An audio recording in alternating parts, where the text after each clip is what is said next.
মইতো চিনি পাইছে মোৰ নাম জয় কাথাৰ মই প্ৰেচিডেণ্ট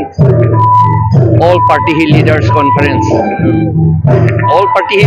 কনফাৰেন্সটো কাৰ্বি আংলং ৱেষ্ট কাৰ্বি আংলং আৰু ডিমা হাছাও এই তিনিটা ডিষ্ট্ৰিক্টতে কৰে আমাৰ উদ্দেশ্যটো to demand autonomous state under Article 244A আৰু to strengthen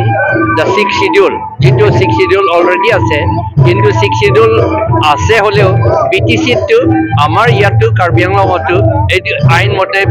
6th schedule মতে কামটো কৰা নাই এই কাৰণে যে আমি কাম কৰিব নোৱাৰো এতিয়া বোধ হয় BTR-টো অলপমান ইউজলেছ হৈ গ'ল নেকি এতিয়া কাৰ্বি আংলঙতো তেনেকা হৈ গ'ল আমি 6th schedule থাকোতেও আমাৰ প্ৰভিজনতে নকৰা কাৰণে আমাৰ ট্ৰাইবেল মানুহ কাৰ্বি আংলং ৱেষ্ট কাৰ্বি আংলঙত ৰিডিউচ হৈ গ'ল একেবাৰে ৰিডিউচ হৈ গ'ল লেছ দেন 50% হৈ গ'ল যেতিয়া 1951ত কাৰ্বি আংলং বনাইছিলে তেতিয়া সময়ত ট্ৰাইবেল পপুলেশ্যনটো 96% আছিলে এতিয়া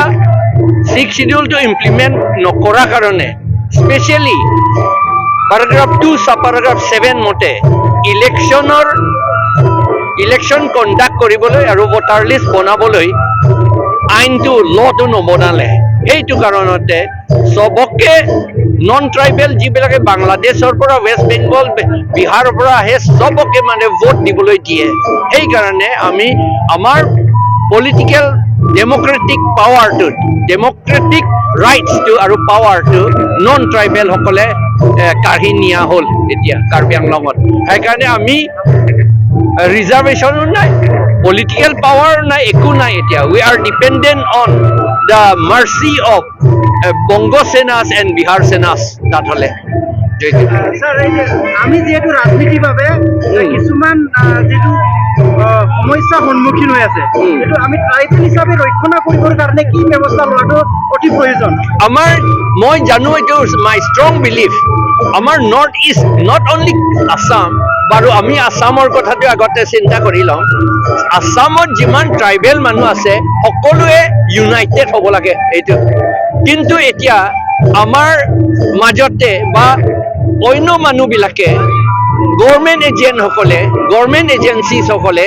ইগনাইট কৰি দিয়ে আমাৰ মাজত কাজিয়া কৰিবলৈ দিয়ে এই যে দিয়ে কোকৰাঝাৰত আদিবাসী আৰু বড়ো কোনে কাজিয়া কৰাইছে কাৰ্বি আংলঙত বড়ো আৰু ডিমাচা আৰু কাৰ্বিসকলক কোনে কাজিয়া কৰাইছে এইবিলাক যদি চালে দেখিব এইটো গভৰ্ণমেণ্ট হাতৰ হাত আছে গভৰ্ণমেণ্ট সকলৰ হাত আছে এইটো আমাক কাজিয়া কৰিবলৈ আমি গভৰ্ণমেণ্ট চিফ মিনিষ্টাৰক আমি বিচাৰিছিলোঁ এই যিমান কাজিয়া হৈছিল সেইবিলাক কিমান ৰায়ত হৈছে এনকুৱাৰী কমিশ্যন তেওঁলোকে সদায় বনায় কাজিয়া কৰাৰ পাছত সেই এনকুৱাৰী কমিশ্যন আমাক দিব লাগে বুলি কৈছিলোঁ যদি আমাক নিদিয়ে তেতিয়াহ'লে